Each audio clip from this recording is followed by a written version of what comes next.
Eu já perdoei tudo antes de partir. Essas foram as últimas palavras que Lucas escreveu antes de morrer de câncer. Ele tinha 38 anos, deixou uma filha de 3 anos e uma esposa que vendeu tudo o que tinha para tentar salvá-lo. E 7 anos depois, numa tarde cinzenta de junho, aquelas palavras iam decidir o destino da filha dele num tribunal. Mas para entender como chegamos até aqui, é preciso voltar ao começo. O fórum da cidade pequena cheirava a madeira úmida e café esquecido na máquina desde a manhã. A juíza, uma mulher de olhar cansado mas firme, folheava os autos devagar, página por página, como se cada linha carregasse o peso de vidas inteiras. Processo número 472/2018. Regulamentação de visitas. Guarda compartilhada.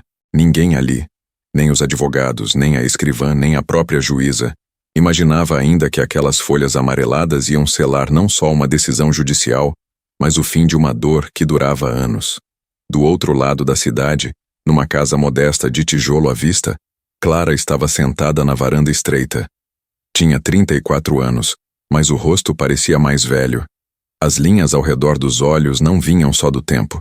Vinham de noites em claro, de choros abafados no travesseiro para não acordar a filha. No colo dela, uma foto antiga já quase transparente de tanto ser tocada.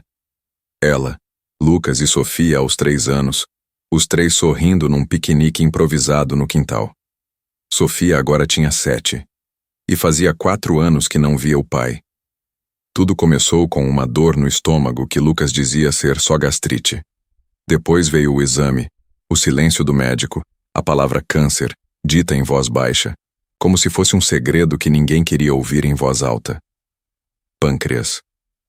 Estágio 4. Meses, talvez 1 ano se respondesse bem ao tratamento. Clara vendeu as pulseiras de prata que a mãe tinha deixado de herança. Costurava em casa até os dedos sangrarem. Lucas, que sempre foi o homem que consertava tudo. A torneira pingando, o brinquedo quebrado da filha, o coração dela nos dias ruins.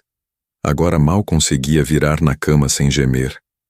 Ele olhava para Clara com olhos que pediam perdão o tempo todo. Me perdoa por te deixar assim, dizia quase todos os dias.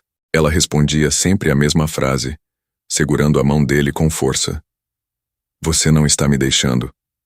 A gente vai lutar juntos até o fim. Mas o corpo não obedece à vontade. As quimioterapias deixavam ele mais fraco.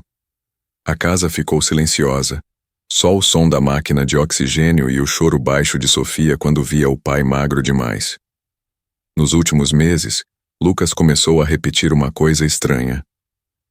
Não quero que a Sofia me veja assim, que ela lembre do pai gemendo de dor. Deixa ela lembrar do Lucas que brincava com ela no quintal. Clara insistia com a voz embargada. Ela precisa te ver vivo do jeito que for. Ela precisa se despedir. Ele balançava a cabeça devagar. Não. Deixa ela guardar o pai inteiro. Quando ele se foi, foi numa madrugada fria. Clara segurou a mão dele até o último suspiro. Depois ficou ali, olhando o corpo vazio, sentindo um buraco no peito que não se explica com palavras. Sofia acordou e perguntou: Cadê o papai? Clara respondeu com a voz tremendo: Ele foi morar no céu, meu amor, mas ele te ama muito. Sempre vai amar. Meses depois veio a carta. Lucas tinha deixado um testamento simples, escrito à mão nos últimos dias de lucidez, guardado com o advogado da família. Não falava de bens. Eles não tinham quase nada. Falava de Sofia e de Clara. Se algo me acontecer antes da hora, peço que minha filha não seja obrigada a visitar túmulo toda semana. Que ela viva leve, que ria bastante. E se Clara encontrar alguém que a faça feliz de novo, que ninguém a julgue. Eu já perdoei tudo antes de partir. Clara leu aquelas linhas e sentiu o chão desaparecer. Ele morreu carregando um peso que nunca dividiu com ela em vida. E agora, naquela carta, finalmente encontrava paz. E então veio o processo. Dona Helena, a mãe de Lucas, uma senhora de 68 anos, cabelo branco preso num coque perfeito, saia longa, Bíblia sempre na bolsa, entrou com ação na justiça. Queria a guarda alternada de Sofia. Dizia que Clara não dava conta sozinha, que a menina precisava da avó, da família do pai, das histórias que só a avó sabia contar. Que Clara trabalhava demais, deixava a criança na creche até tarde, que era injusto Sofia crescer sem o lado paterno. Clara leu a petição inicial e sentiu uma raiva que queimava por dentro misturada com uma tristeza sem tamanho. Como alguém podia usar a morte do próprio filho para tentar tirar a neta da mãe? Ela procurou a Defensoria Pública. Conseguiu um advogado que atendia de graça. Foram audiências atrás de audiências, testemunhas, laudos psicológicos. Sofia desenhando o pai num papel, com lápis de cor, dizendo baixinho para a psicóloga: "Eu sinto falta dele, mas a mamãe chora quando eu falo nele. Então eu não falo mais." O tempo arrastava-se como uma corrente pesada. Clara emagrecia. Dormia pouco. Sofia começou a ter pesadelos, acordava gritando: "Não leva eu embora." Clara abraçava forte. "Ninguém vai te levar, meu amor. Nunca." Chegou o dia da sentença. O salão do fórum estava quase vazio. Dona Helena sentada de um lado de vestido preto, mãos cruzadas sobre a Bíblia. Clara do outro com Sofia no colo, as mãos tremendo tanto que mal conseguia segurar a menina.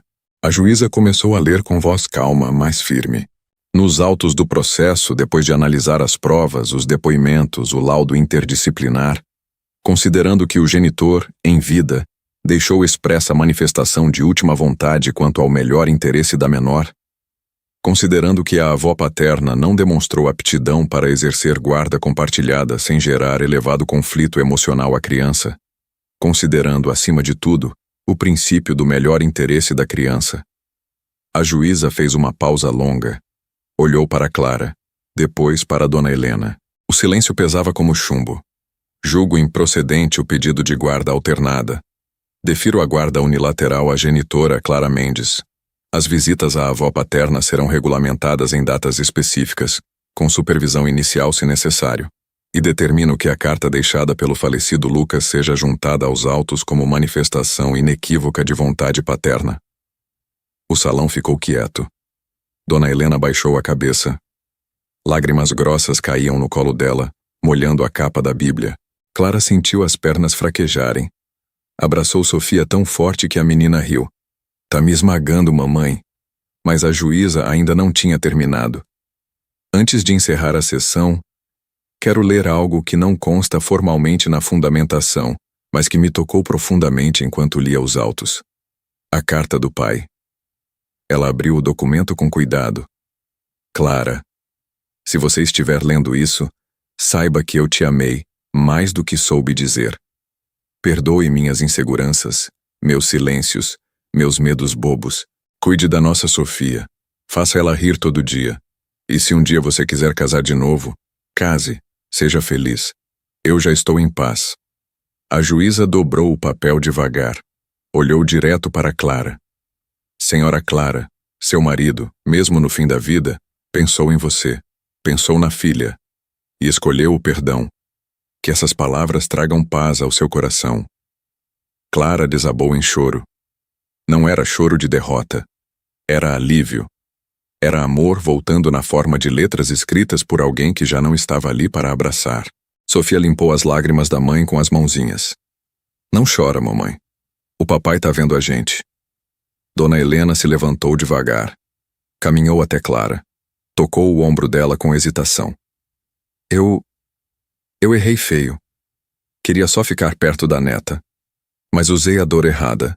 Me perdoa." Clara, ainda chorando, segurou a mão da sogra. "A gente perdoa junto, Dona Helena. Pela Sofia e pelo Lucas. Hoje Sofia tem 9 anos. Vai à casa da avó todo segundo sábado do mês. Leva desenhos do pai sorrindo. Clara trabalha na confecção de novo, estuda à noite para tirar um curso técnico, reconstrói a vida pedaço por pedaço. Às vezes abre a gaveta da cômoda e lê a carta mais uma vez. Não para sofrer. Para lembrar que o amor de verdade não morre com o corpo. Ele se transforma. Às vezes em perdão. Às vezes em uma sentença judicial que, em vez de separar, reconstrói o que sobrou. Naquele processo não terminou uma família. Terminou uma guerra silenciosa que durou tempo demais, e começou finalmente a paz que eles todos mereciam. Se essa história mexeu com você, se você já precisou perdoar alguém que não pôde mais pedir perdão, ou se já sentiu o peso de uma decisão que muda tudo para sempre, deixa aqui nos comentários o que você sentiu. Compartilha com alguém que talvez precise ouvir isso hoje, porque às vezes a justiça não vem só dos autos e das leis. Vem do coração que, mesmo depois do fim, ainda escolhe amar. Se inscreve no canal, porque toda semana eu trago histórias assim, reais, profundas, que nos lembram do que realmente importa. E se você conhece alguém que precisa ouvir isso hoje, compartilha. Às vezes uma história pode mudar tudo para alguém.